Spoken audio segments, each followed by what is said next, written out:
Hello everyone, this is Nishu and you are watching unusual way. तो guys आज बात करेंगे हम पॉलिटिकल साइंस का chapter number 1 the end of bipolarity के इम्पॉर्टेंट एमसीक्यूज। सो गाइज इस चैप्टर से जितने भी इम्पॉर्टेंट एमसीक्यूज बन सकते हैं इंक्लूडिंग ऑल कॉन्सेप्ट्स, वो सभी एमसीक्यूज इसमें कवर किया गया है। प्लस प्रीवियस ईयर क्वेश्चन में जितने भी एमसीक्यूज इस चैप्टर से आ चुके हैं वो सब भी इसमें डिस्कस करा गया है। तो इस एक वीडियो से आपके इस चैप्टर के एमसीक्यूज की प्रॉब्लम सॉल्व हो जाएगी। तो चलिए शुरू करते हैं।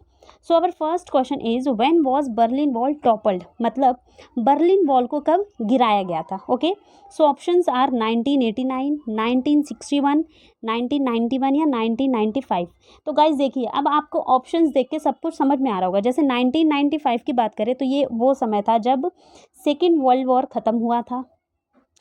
1991 की अगर बात करें तो यूएसएसआर का डिसइंटीग्रेशन हुआ था। यही समय था जब यूएसएसआर टूट के बिखर गया था 15 कंट्रीज़ में। 1961 की बात करें तो बर्लिन वॉल 1961 में ही बनाई गई थी। तो बर्लिन वॉल का जो फॉर्मेशन था वो 1961 में हुआ था। तो ऑप्शन कौन सा बचा? 1989।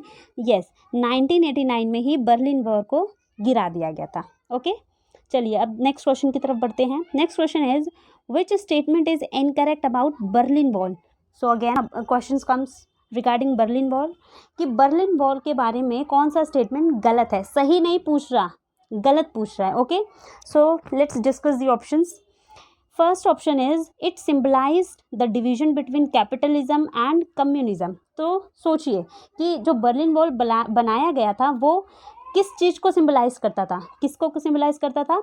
कैपिटलिज्म और कम्युनिज्म की जो आइडियोलॉजी थी उसके बीच के डिवीजन को ही सिंबलाइज करता था। कैपिटलिज्म कौन फॉलो कर रहा था? यूएसए। और सोशलिज्म की कम्युनिज्म की बात करें तो ये कौन फॉलो कर रहा था? यूएसएसआर। और दोनों के बीच में ही तो युद्ध चल रहा था। सो this is correct. Okay, second, it was build in 1961। So Berlin wall 1961 में बनाया गया था, ये भी बिल्कुल सही है। इट वॉज ब्रोकन इन 1989, ये भी सही है। So last option is toppled of Berlin Wall was marked the unification of USSR. So this is wrong और इसमें हमें wrong ही पूछा है। So जो गलत है वही एक्चुअली इस क्वेश्चन का आंसर है। So the correct option is D। देखिए, जब बर्लिन वॉल को गिराया गया था तो वो किस चीज़ का symbol? Topple of Berlin wall was mark the unification of USSR. ये कहना चाह रहा है कि बर्लिन वॉल को गिराने के बाद यूएसएसआर का यूनिफिकेशन हो गया था। जी नहीं, यूएसएसआर का यूनिफिकेशन नहीं हुआ था। ये जब बर्लिन वॉल गिरा था तो बर्लिन वॉल बना कहाँ था? जर्मनी में। आप इससे समझिए, देखिए बर्लिन वॉल बर्लिन में बनाया गया था और बर्लिन है जर्मनी में, ठीक है, और जर्मनी यूरोप का पूरा पार्ट है। सो जब बर्लिन वॉल को तोड़ा गया तो जो ईस्ट बर्लिन और वेस्ट बर्लिन डिवीजन हुआ था वो सब एक हो गया। तो यूनिफिकेशन यूएसएसआर का नहीं हुआ, यूनिफिकेशन जर्मनी का हुआ, या फिर हम स्पेसिफिक कहें तो बर्लिन का हुआ। आपको समझ में आ गया? ओके, सो नेक्स्ट क्वेश्चन है यूएसएसआर स्टैंड्स फॉर। अब इसमें यूएसएसआर की फुल फॉर्म बतानी है। So first is union of sovereign social reform. तो देखिए, सॉवरेन सोशल रिफॉर्म जैसा कुछ नहीं है। नेक्स्ट है unification of socialist system of Republic. इसमें यूनिफिकेशन जैसा कोई वर्ड नहीं है। Union of Soviet socialist Republic, yes this is correct. Union of Soviet socialist Republic is the full form of USSR. इस क्वेश्चंस को आप याद कर लीजिए बिकॉज ये बहुत ईजी और ये बार बार रिपीट होता है, और ये यूनाइटेड सेक्टर वगैरह जैसा कोई भी वर्ड इसमें नहीं है। ओके, नेक्स्ट क्वेश्चन है USSR came into existence after. अब बताना है कि यूएसएसआर, मतलब ऑप्शन में आपको इंसिडेंट्स दे रखे हैं कि कौन से इंसिडेंट्स के बाद यूएसएसआर एग्जिस्टेंस में आया। फर्स्ट ऑप्शन है French revolution 1917, second Russian revolution in 1917, second world war या फर्स्ट वर्ल्ड वॉर। तो देखो, फर्स्ट वर्ल्ड वॉर के दौरान के टाइम पीरियड की हमें बात नहीं करना। सेकेंड वर्ल्ड वॉर के बाद अगर हम बात करें तो यूएनओ आया था, ठीक है। आपको ऐसे चंक्स में याद करने पड़ेंगे। अब दो ऑप्शन है, फ्रेंच रिवोल्यूशन 1917 या रशियन रिवोल्यूशन इन 1917। तो आप याद करिए कि 1917 में रशियन रिवोल्यूशन हुआ था या फ्रेंच रिवोल्यूशन हुआ था। So the correct option is Russian revolution in 1917। 1917 में रशियन रिवोल्यूशन होता है, उसी के बाद यूएसएसआर का फॉर्मेशन हो जाता है। ओके, सो अब आगे बढ़ते हैं। Which statement are true about Soviet system. अब आपको कौन सा स्टेटमेंट ट्रू, देखिए इसमें सही स्टेटमेंट बताना है about Soviet system. Soviet system हम किसको बोलते थे? यूएसएसआर के पूरे स्ट्रक्चर को ही हम लोग सोवियत सिस्टम बोला जाता था। Okay, so the first option is it is inspired by the idea of socialism. Yes, this is correct, क्योंकि जो यूएसएसआर था वो सोशलिज्म की आइडियोलॉजी पर ही फॉलो करता था. Second option is its aim was to establish egalitarian society. Yes, this is also correct. Egalitarian society का मतलब क्या होता है? ऐसी सोसाइटी जिसमें स्टेट अपने हर सिटीजन को सब कुछ प्रोवाइड करे. ठीक है, इसको बोलते हैं इगैलिटेरियन सोसाइटी. ओके, तो यूएसएसआर अपनी कंट्री को इगैलिटेरियन सोसाइटी में कन्वर्ट करना चाहता था. ओके, जिसमें बेसिक नेसेसिटीज स्टेट ही प्रोवाइड करते हैं. थर्ड ऑप्शन है it abolished private property. This is also correct कि यूएसएसआर ने प्राइवेट प्रॉपर्टी को अबॉलिश कर रखा था, जिसकी वजह से वहाँ के जो लोग थे उनको ये राइट नहीं था कि वो प्रॉपर्टी को होल्ड कर सके.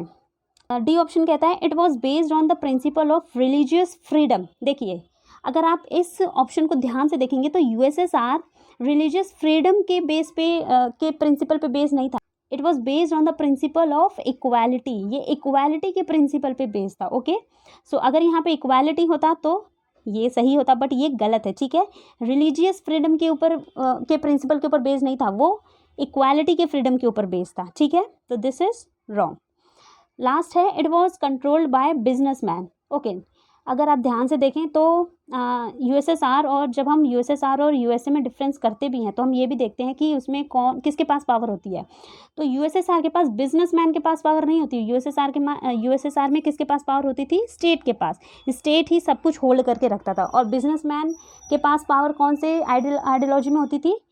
कैपिटलिज्म, जो कि यूएसए में था. तो उसमें बिजनेसमैन के पास पावर होता था. ओके, सो देखिए, 2 तो गलत ऑप्शन है और 3 सही, ए बी सी. तो अब हम देख लेते हैं जिस ऑप्शन में भी ए बी सी होगा वो सही होगा. So B, A B C is the correct option. ठीक है, आई होप आपको समझ में आया होगा. नेक्स्ट क्वेश्चन कह रहा है group of 15 countries was called second world. Identify the correct statement except. अब देखिए, क्वेश्चन है कि 15 कंट्रीज के ग्रुप को सेकेंड वर्ल्ड कहा जाता था ऑब्वियसली. और सेकेंड वर्ल्ड किसको इंडिकेट करता है? यूएसएसआर. यूएसएसआर ही सेकेंड वर्ल्ड के नाम से जाना जाता था. अब हमें बताना है करेक्ट स्टेटमेंट एक्सेप्ट 1. तो मतलब आप इसमें देखना है कि आप कौन सा करेक्ट है. तो ये तो सही हो जाएगा, लेकिन हमें पूछ कौन सा रहा है? एक्सेप्ट. मतलब कि हमें गलत ऑप्शन बताना है. गलत ऑप्शन इसमें हमें आंसर में करना है. ओके, करेक्ट स्टेटमेंट नहीं करना है, गलत ऑप्शन हमें आंसर में करना है. Okay, so it was called socialist block. तो ये तो सही है, तो ये तो ऑप्शन में नहीं, ये तो आंसर नहीं होगा. It's military alliance was NATO. तो अगर आप ध्यान से देखेंगे तो यूएसएसआर की अगर हम बात करें तो उसकी जो मिलिट्री अलायंस थी वो नाटो नहीं थी, वो था वार्सो पैक्ट. वार्सो पैक्ट था जो इसका मिलिट्री अलायंस था. तो नाटो किसका था? नाटो था यूएसए का. ओके, सो ये गलत हो गया. और गलत हो गया तो ऑब्वियसली यही सही होगा. बाकी भी स्टेटमेंट पढ़ लेते हैं हम. It produced everything from pin to cars. This is also correct. वो पिन से लेके कार तक सब कुछ अपनी कंट्री में ही प्रोड्यूस करता था. अब पिन से लेके कार तक का मतलब ये एक्चुअली पिन और कार नहीं है. इसका मतलब ये है, ये इस चीज़ को इंडिकेट करता है कि पिन मतलब एक छोटी से छोटी चीज़ भी और कार मतलब एक बड़ी से बड़ी चीज़ भी. छोटी से लेके बड़ी चीज़ तक सब कुछ यूएसएसआर अपनी कंट्री में ही प्रोड्यूस करता था. ओके, तो इसका मतलब ये है. लास्ट ऑप्शन है states ownership was dominant. So this is also correct कि यूएसएसआर में स्टेट की ही तो ओनरशिप ज़्यादा थी, इसी की डोमिनेंसी स्टेट में ज़्यादा थी. So all are correct except 1, that is second option. ठीक है, और इसमें हमें गलत ही पूछ रहा था तो हमने बता दिया. ओके, अब आगे बढ़ते हैं. नेक्स्ट क्वेश्चन है who initiated the policy of economic and political reform in USSR. तो इसमें क्वेश्चन में कह रहा है कि यूएसएसआर में इकोनॉमिक और पॉलिटिकल रिफॉर्म जब चल रहा था तो ये किसने प्रोड्यूस किया था? ये पॉलिसी जो है वो किसने इनिशिएट करी थी?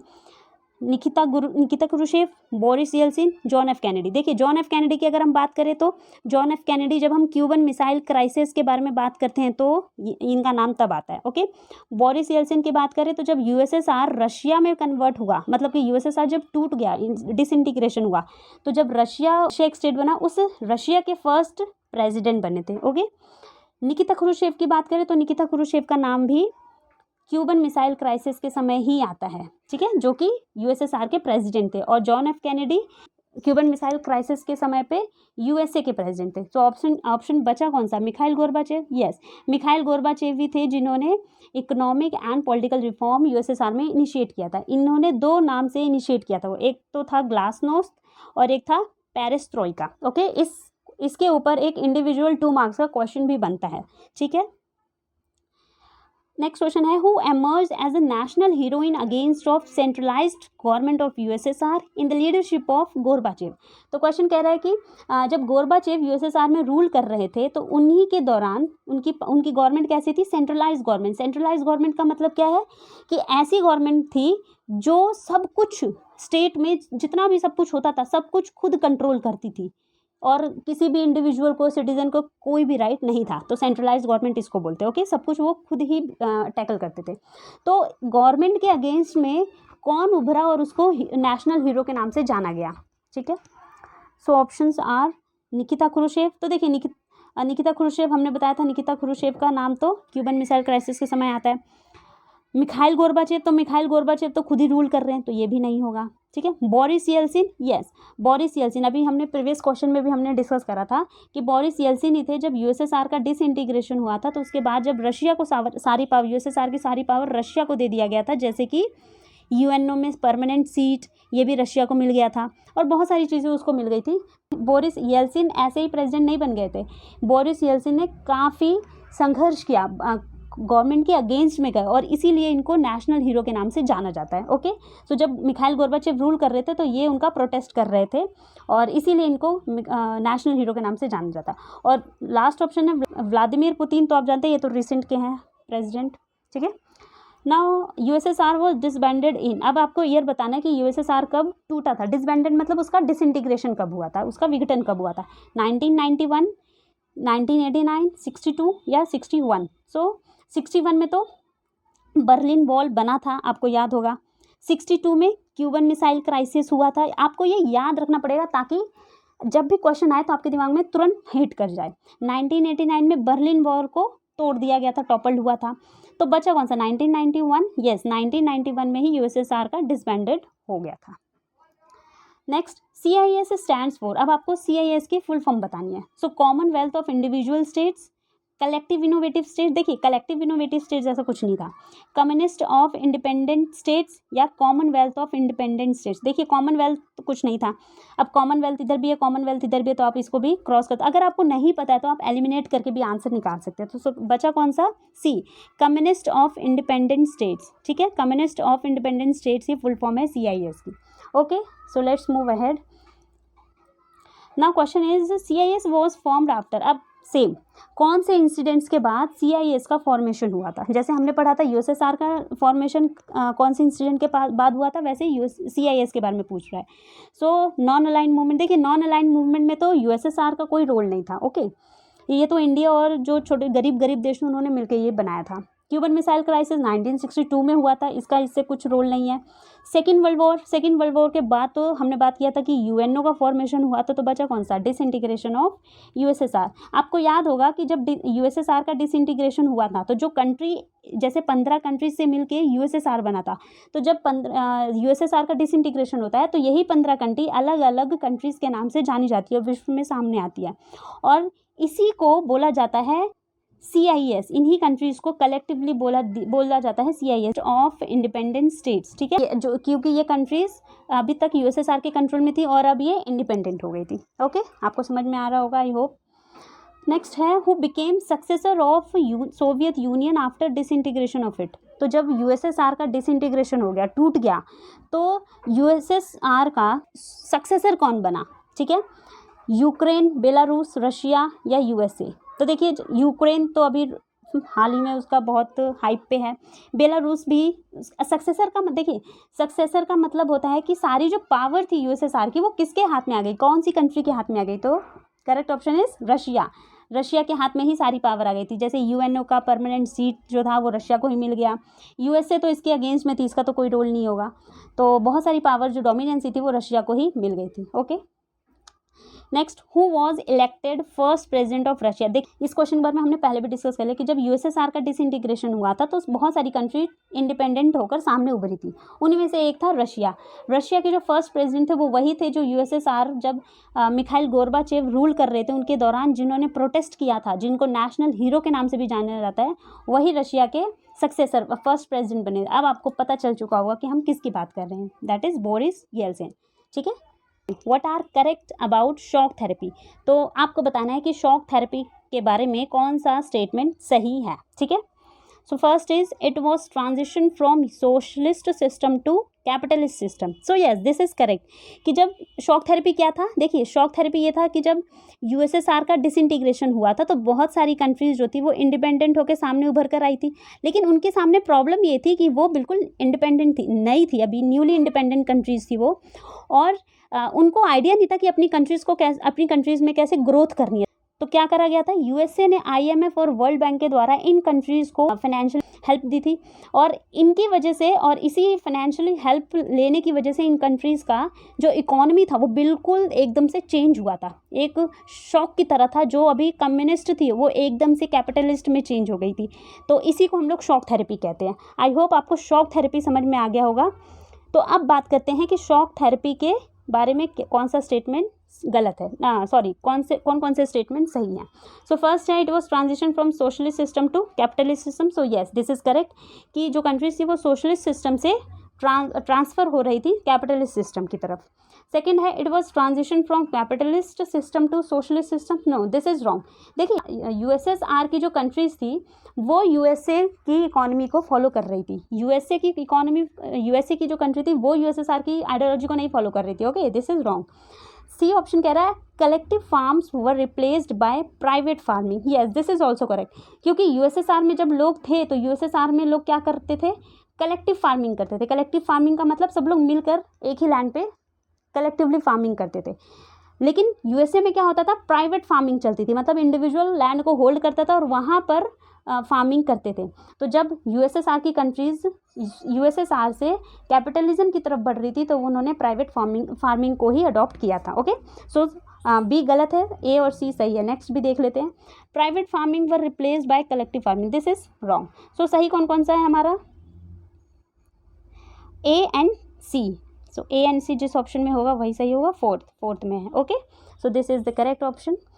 Next, choose the correct option to complete the sentence. अब सेंटेंस को कंप्लीट करना है. सेंटेंस क्या है, मिखाइल गोर्बाचेव वॉज. अब मिखाइल गोर्बाचेव कौन थे, the founder of communist party of Russia. No, this is founder नहीं थे. गोर्बाचेव के बारे में हमने चैप्टर में जितना भी पढ़ा वो फाउंडर कहीं भी नहीं थे. ठीक है. A leader of western European countries. तो अगर आप देखेंगे तो यूएसएस जो गोर्बाचेव थे वो तो यूएसएसआर के लीडर थे ना, तो सोशलिस्ट कंट्री के लीडर थे जिसको हम ईस्टर्न यूरोप बोलते, सोशलिस्ट कंट्री के लीडर थे. तो यूरोपियन कंट्रीज़ के तो लीडर नहीं थे, तो ये भी गलत होगा. A leader against forming reforms in the USSR. तो ये भी गलत है. अगर आप थोड़ा सा याद करने की कोशिश करेंगे तो हमने बात की थी कि जो मिखाइल गोर्बाचेव थे जब यूएसएसआर में प्रॉब्लम चल रही थी तो यही थे जिन्होंने 2 तरह के रिफॉर्म निकाले थे, इकोनॉमिकल और पॉलिटिकल रिफॉर्म, जिसको हम बोलते हैं ग्लासनोस्ट, और दूसरा था पेरेस्ट्रोइका. तो ये रिफॉर्म के अगेंस्ट में नहीं थी, इनफैक्ट इन्होंने ही तो यूएसएसआर में रिफॉर्म करने का इनिशिएट किया था. सो दिस इज रॉन्ग. ओके, ये इसमें बोल रहे हैं कि लीडर अगेंस्ट में नहीं थे, ये तो फेवर में थे. ठीक है. सो बचा कौन सा, हमारा ऑप्शन बचा फर्स्ट ऑप्शन ही सही है. फर्स्ट ऑप्शन क्या कह रहा है, general secretary of communist party of USSR. USSR में जो पार्टी थी कम्युनिस्ट पार्टी, उसके ये जनरल सेक्रेटरी थे. ठीक है. अब आगे बढ़ते हैं. नेक्स्ट क्वेश्चन इज, इसमें भी सेंटेंस को कंप्लीट करना है. सेंटेंस है अरब स्प्रिंग वॉज. अब अरब स्प्रिंग क्या था, कल्चरल मूवमेंट था, सोशल मूवमेंट, एनवायरमेंटल मूवमेंट या पॉलिटिकल मूवमेंट. तो देखिए ये तीनों नहीं था. अरब स्प्रिंग था पॉलिटिकल मूवमेंट जिसमें ये अपनी डिमांड रखते हैं. ठीक है, तो ये पॉलिटिकल मूवमेंट है. ये सारे क्वेश्चंस, इसमें से बहुत सारे क्वेश्चंस हमारे प्रीवियस ईयर एग्जाम में पूछे जा चुके हैं. ओके, तो अब ध्यान से पढ़िए. ओके, सो अब क्वेश्चन है असर्शन और रीज़न वाला, जिसमें एक स्टेटमेंट दिया हुआ है और उसका रीज़न दिया हुआ है और आपको बताना है कि ये जो स्टेटमेंट दिया है इसका रीज़न सही है या नहीं. ठीक है. सो अब हम पढ़ते हैं इसको. स्टेटमेंट है the Soviet system became very bureaucratic and authoritarian making life very difficult for its citizen. So statement क्या कह रहा है, असर्शन क्या कहते हैं कि जो सोवियत सिस्टम था वो बहुत ही ज़्यादा ब्यूरोक्रेटिक था. ब्यूरोक्रेटिक का मतलब कि बहुत गवर्नमेंट स्ट्रक्चर में डिवाइडेड था वो. एंड अथॉरिटेरियन का मतलब क्या होगा कि वो जो यूएसएसआर था वो सारी पावर खुद में ही होल्ड करके रखता था. हम जानते हैं कि यूएसएसआर में कंट्रोल किसका था, स्टेट ही था जो सब कुछ कंट्रोल करके रखता था और सिटीजन के हाथ में कोई पावर नहीं थी. ठीक है, तो ये इसी को बोलते हैं अथॉरिटेरियन. इसकी वजह से क्या हो रहा था, जब सारी पावर स्टेट ने अपने कंट्रोल में कर लिया है, कोई पावर नहीं दी जा रही है, कोई राइट, कोई डिसीजन लेने की पावर नहीं दी जा रही है लोगों को, तो उससे क्या हो रहा था, making life very difficult for its citizen. तो वहाँ पे जो लोग रह रहे थे, उनकी जो लाइफ थी वो बहुत ज़्यादा डिफ़िकल्ट हो गया था। तो आपको ये पढ़कर क्या लग रहा है, आपने चैप्टर भी पढ़ा होगा, क्वेश्चन भी बहुत सारे पढ़े होंगे, सो यस आपको ये बिल्कुल सही लग रहा होगा। तो असर्शन बिल्कुल सही है। एक चीज़ हमारे को क्लियर हो गई कि ये जो असर्शन है वो सही है। अब इसका रीज़न पढ़ते हैं।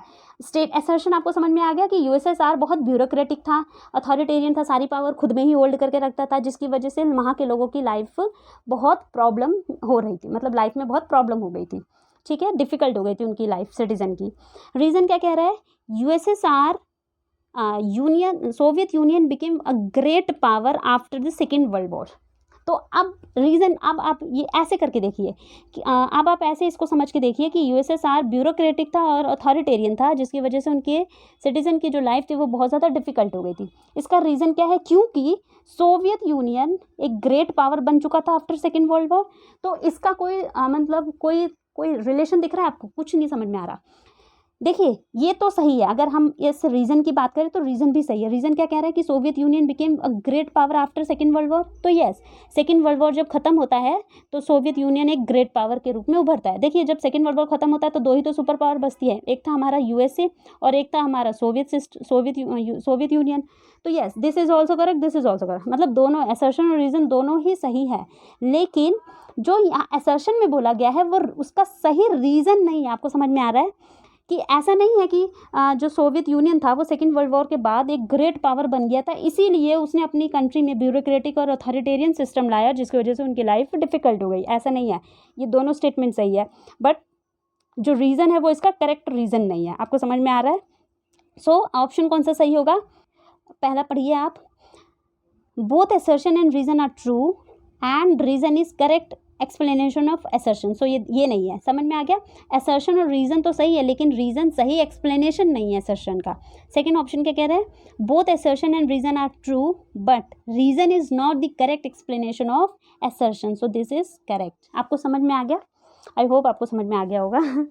Okay, so then next question is which of the following statements about Arab spring was are not correct. तो आपको गलत, इनकरेक्ट स्टेटमेंट फाइंड आउट करना है कि इनमें से कौन से स्टेटमेंट अरब स्प्रिंग के बारे में गलत है। So it was began in 2008। So this is correct, ये सही है, ठीक है। The struggle was against terrorism and pollution. So second option कह रहा है कि ये जो स्ट्रगल था इन लोगों के बीच में, ये किस लिए था, टेररिज्म और पोल्यूशन के अगेंस्ट में था। तो आप सोचिए कि क्या ये टेररिज्म और पोल्यूशन के अगेंस्ट में एक्चुअली में था। So yes this is correct. C option कह रहा है it raise its voice against corruption and unemployment. देखिए जब हम आप अरब स्प्रिंग पढ़ेंगे तो आपको समझ में आ जाएगा कि ये इनका मेजर डिमांड्स नहीं थे, ठीक है। नेक्स्ट है it was basically a demand for democracy. This was also not a major demand for them. So जब आप पढ़ेंगे तो आपको समझ में आ जाएगा कि ये 2008 में ही शुरू हुआ था और ये टेररिज्म और पोल्यूशन के अगेंस्ट में ये प्रोटेस्ट करते थे। इनकी डिमांड भी उनमें से एक चीज़ वो भी थी, लेकिन इनका मेजर जो हम बोल सकते हैं कि डिमांड करप्शन और अनएम्प्लॉयमेंट मेजर डिमांड नहीं था, और ना ही ये डेमोक्रेसी सा। तो दो ही ऑप्शन गलत हैं, वो है सी और डी। तो हमें इनकरेक्ट ही पूछ रहा है, तो हम आंसर हमारा सी और डी होगा। तो जहाँ सी और डी होगा वही हमारा करेक्ट ऑप्शन हो जाएगा, ठीक है। आई होप आपको समझ में आया होगा। एक और ऑप्शन है, एक और क्वेश्चन है जो कि असर्शन और रीज़न का ही है।